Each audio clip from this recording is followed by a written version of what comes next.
Bonjour à tous et bienvenue sur Paddle Magazine. On se retrouve à Juin-les-Pins pour la conférence de presse du Bull Paddle Show et on est avec le directeur du Bull Paddle Show, Robin Aziza, mesdames et messieurs. Comment ça va, Robin? Ça va très bien, merci. On a le soleil, on est face à la mer, on a nos capitaines et les nombreux journalistes qui sont venus, donc on ne peut pas rêver mieux.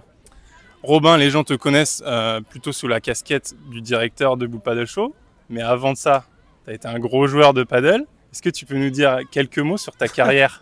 C'est bien de dire avant ça, hein. C'est vraiment loin. Non, jusqu'en 2019, j'étais en équipe de France. J'ai été 7 fois champion de France associé à Jérémy Scatena. J'ai joué très longtemps en équipe de France, championnat du monde, championnat d'Europe. Aujourd'hui capitaine de l'équipe de France de paddle féminine. Et puis effectivement la casquette d'organisateur d'événements. D'abord le World Paddle Tour en 2022 et en 2023. Aujourd'hui le Bull Paddle Show. Et puis pas mal d'activités dans l'industrie du paddle. Justement, toi qui as connu le paddle très tôt, comment tu vois l'évolution de ce sport, que ce soit en France ou même à l'international? On peut être que satisfait de l'engouement que connaît notre discipline.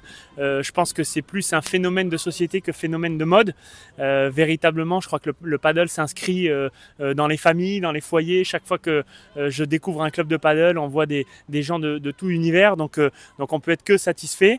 Sur la partie amateur, les clubs sont pleins à craquer et on est encore, je crois, en retard en termes de nombre de pistes par rapport à nos voisins italiens. Je parle même pas de l'Espagne, mais on a le même nombre de pistes, je crois, qu'en Belgique, qui est quand même un plus petit territoire que le nôtre. Donc il y a une vraie demande. On manque d'offres, donc on peut plutôt être satisfait pour l'avenir du paddle en France.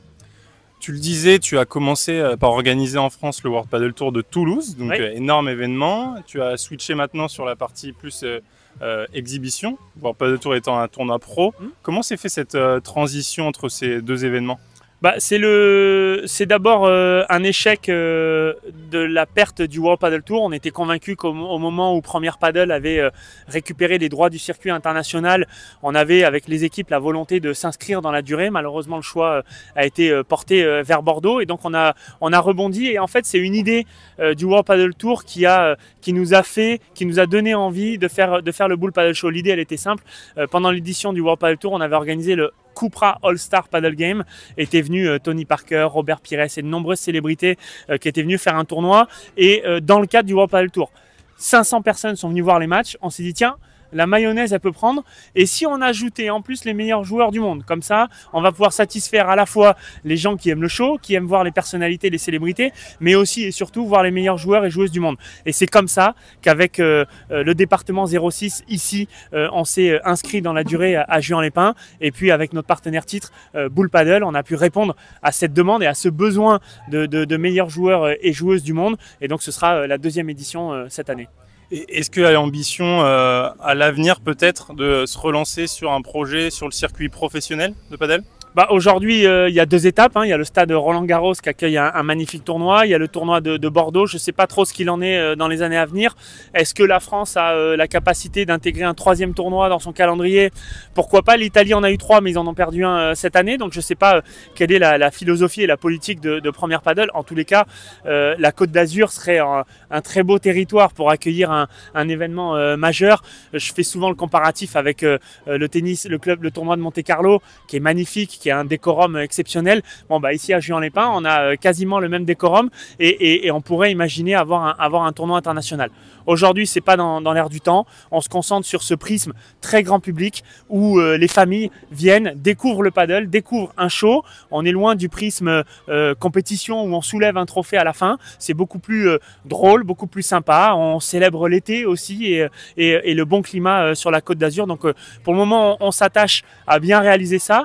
On a encore une édition 2026 qui nous attend puisqu'on a signé 3 ans avec le département des Alpes-Maritimes. Et puis à l'horizon 2026, on aura tout le temps de voir ce qu'on pourra à nouveau créer ou imaginer.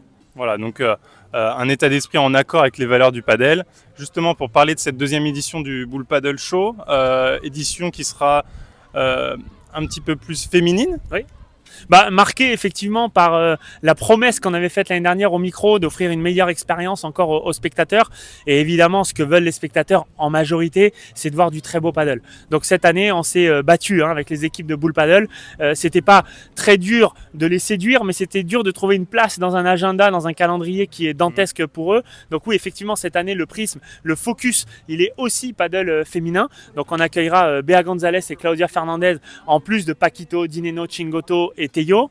On aura aussi associé à ces deux joueuses Bastien Blanquet et Julien Serin, qui sont les deux ambassadeurs français Bull Paddle, pour offrir un véritable match de très très haut niveau aux spectateurs et aux téléspectateurs. Et puis on garde quand même notre côté, notre touche humoristique, chaud, avec Redouane Bougueraba, Jarry, Richard Orlinski, Ophélie Meunier et Laure Boulot qui sont les capitaines. Et puis effectivement, le focus féminin, il va au-delà de la piste dans la pinette du Bull Paddle Show, puisque le vendredi, on organise une journée femmes inspirantes et on va organiser la M-Gallery Ladies Cup, où on accueillera 40 chefs d'entreprise féminines de la Côte d'Azur qui vivront un moment privilégié autour de la piste avec des joueuses professionnelles, avec les capitaines. Donc vraiment, on promet un week-end plutôt sympa. Voilà, donc un magnifique week-end avec encore une fois beaucoup de spectacles. Rendez-vous le 20 et 21 juin à Juin-les-Pins ici pour le Bull Paddle Show 06.